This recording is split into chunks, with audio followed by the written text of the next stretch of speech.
Demikian jauh pembacaan firman Tuhan. Bapak Ibu dan saudara yang terkasih dalam Tuhan, kita melihat ya, membaca kita pada hari ini bagaimana Samuel di masa tuanya ya, mundur ya, pensiun ya.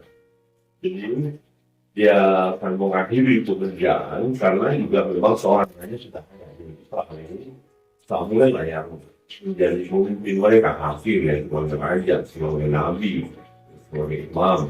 Jadi Samuel sebagai pemimpin ya akan menunjukkan diri karena memang sudah tua, dan juga umat itu telah meminta supaya ya menyurapi seorang raja kepada mereka, walaupun nyata-nyata permintaan itu menunjukkan hati Tuhan. Jadi karena mereka meminta supaya ada raja, itu berarti mereka menolak Samuel ya, sebagai seorang raja, dan menolak Allah sendiri, karena Allah lah yang memilih seorang pemimpin itu ya, tetapi mereka tetap memintanya. Setelah mereka ya permintaan mereka dikabulkan ya, permintaan mereka dikabulkan, ada risiko ya, ada risiko yang harus ditanggung mereka, yaitu bahwa raja itu sebenarnya nanti akan mempersulit mereka, tapi mereka tetap saja berkata kami mau raja ya, karena ingin seperti bangsa-bangsa lain di sekeliling mereka yang punya raja itu, dan juga memang karena anak dari Samuel ya tidak dapat jadi berkat, tidak dapat menjadi seorang pemimpin yang baik, mereka juga lakukan korupsi dan lain sebagainya. Nah, menarik, seorang pemimpin ini luar biasa ya, ya dia mau ya terbuka apa kesalahan saya, silakan ya. Jadi Samuel berkata bagaimana dia selama ini, apakah ada kesalahan, apakah ada hal yang tidak patut ya dia kerjakan. Bapak Ibu saudara terkasih dalam Tuhan, di ayat 3 berkata begini ya. Di ayat 3, di sini aku berdiri, berikanlah kesaksian menentang aku di hadapan Tuhan dan di hadapan orang yang diurapinya.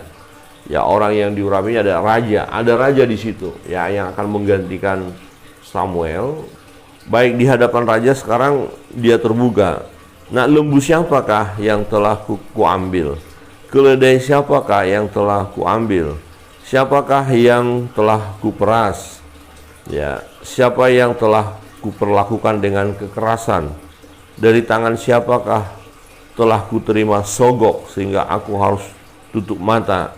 Aku akan mengembalikannya kepadamu. Jawab mereka, engkau tidak memeras kami, dan engkau tidak memperlakukan kami dengan kekerasan, dan engkau tidak menerima apa-apa dari tangan siapapun. Jadi kita melihat selama Samuel memimpin ya, baik secara rohani maupun memimpin secara jasmani, dia bersih ya, dia tidak terlibat korupsi, dia tidak terlibat kekerasan ya, dia tidak terlibat hal-hal yang negatif ya. Jadi dia melakukan yang terbaik, tidak ada pemerasan. Ini seorang pemimpin yang luar biasa.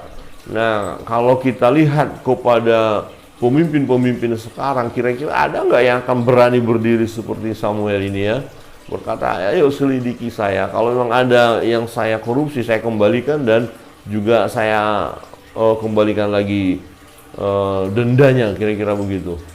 Atau saya siap dihukum, saya siap dipenjara ya.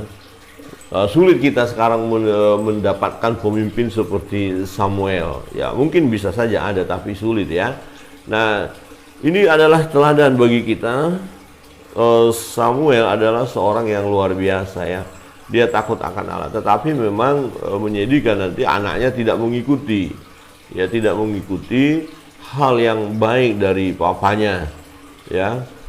Nah, Samuel mengingatkan kembali yang terutama dalam bangsa ini, umat pilihan Allah ini, bangsa Israel, setelah mereka mendapatkan raja walaupun itu salah, memang salah ya, tetapi kita lihat Tuhan mengabulkan ya, supaya mereka akhirnya melihat bagaimana keberadaan bangsa ini dengan ada raja.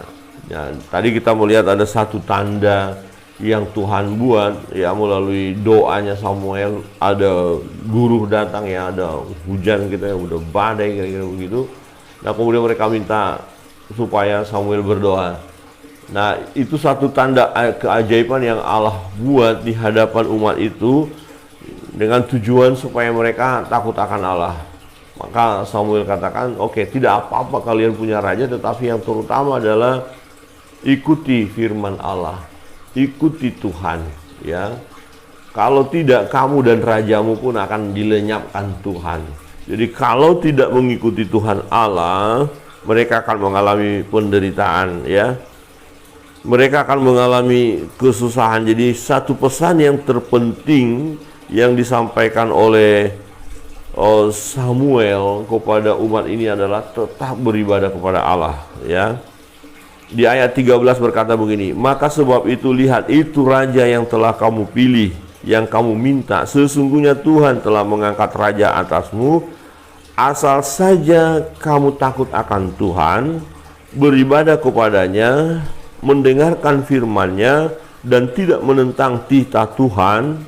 Dan baik kamu maupun raja yang akan memerintah kamu itu mengikuti Tuhan Allahmu.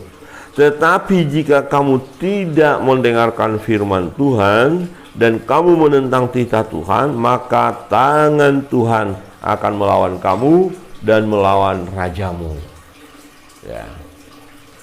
Samuel bersih, dia mengakhiri tugas dengan baik. Tetapi ada pesan yang penting baik bagi umat dan kepada raja yang diurapi itu, yaitu Raja Saul, supaya mereka takut akan Tuhan, supaya mereka mengikuti firman Allah, taat kepada firman, supaya mereka beribadah kepada Allah, jangan kepada ilah-ilah yang lain.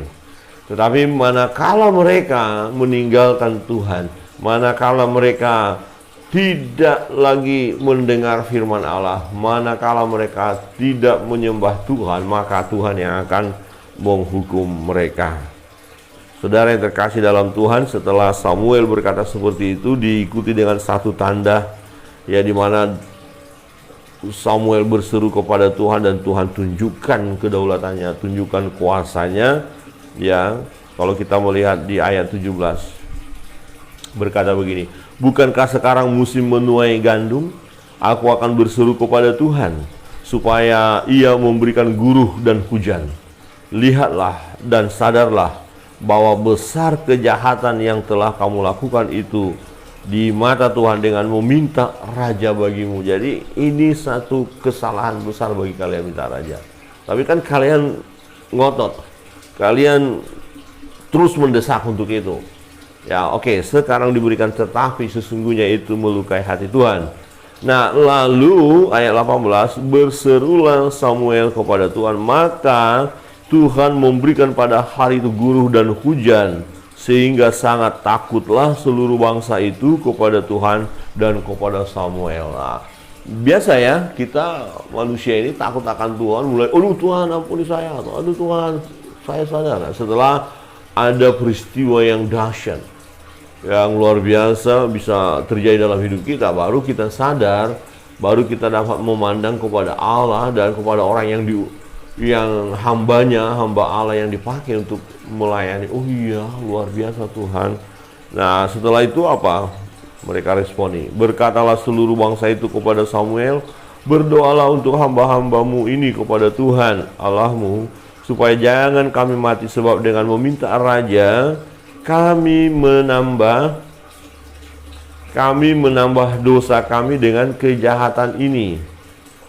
Ya, kami menambah dosa kami dengan kejahatan ini. Dan berkatalah Samuel kepada bangsa itu, jangan takut. Memang kamu telah melakukan segala kejahatan ini, tetapi janganlah berhenti mengikuti Tuhan, melainkan beribadahlah kepada Tuhan dengan segenap hatimu. Jadi bagus mereka sadar. Ya, oke, kamu salah, raja sudah ada. Ya, baik, Tetapi ingat, tetaplah beribadah kepada Allah. Toh Allah masih mengasihi mereka, ya. Nah, kira-kira begini, kita berdosa, kita melakukan hal yang salah di hadapan Tuhan. Nah, kalau kita minta ampun di hadapan Tuhan dan berserah kepada Tuhan, kemudian berkomitmen mengikuti Tuhan, maka kita akan diampuni dosa kita akan layak di hadapannya, dan kita pun akan diberkati Tuhan. Bapak Ibu sudah terkasih dalam Tuhan, kita melihat kebenaran firman Tuhan pagi hari ini mengingatkan kita supaya kita tetap menjaga hidup kita bersih di hadapan Tuhan, sama seperti Samuel, ya, dia seorang pemimpin dan dia bersih di hadapan Tuhan. Ya, dia menyelesaikan semuanya tugas dengan baik. Dan yang kedua adalah, kalaupun toh kita ya seperti umat yang berdosa karena meminta raja, sadar akan kesalahan, sadar akan dosa, kemudian perbaiki hidup, ya, yaitu tetap takutlah akan Tuhan, ikutilah firman Allah, ya, dan beribadah hanya kepada Tuhan, jangan kepada ilah-ilah lain. Kalau meninggalkan Tuhan, kalau tidak beribadah kepada Tuhan, maka Tuhan yang akan memberi hukuman kepada kita, ya, Tuhan akan mendisiplin kita. Ya, kiranya kebenaran firman Tuhan menolong kita. Mari kita terus melangkah di dalam Tuhan. Ya, kita tidak mungkin sempurna sama sekali, tidak berbuat dosa, ya, tetapi kita sudah belajar beberapa hari yang lalu bahwa ada dosa yang tidak membawa maut, tetapi tidak berarti kita diperbolehkan dong kalau begitu berbuat dosa, tidak. Tetapi kita harus melangkah untuk kemudian berjuang juga hidup benar di hadapan Tuhan, beribadah kepada Allah, takut akan Allah, ya, ikuti firman, ya, lakukan apa yang difirmankan oleh Tuhan, maka kita akan diberkati oleh Tuhan. Tuhan Yesus memberkati kita, dan kita akan masuk dalam doa-doa kita pada pagi hari ini.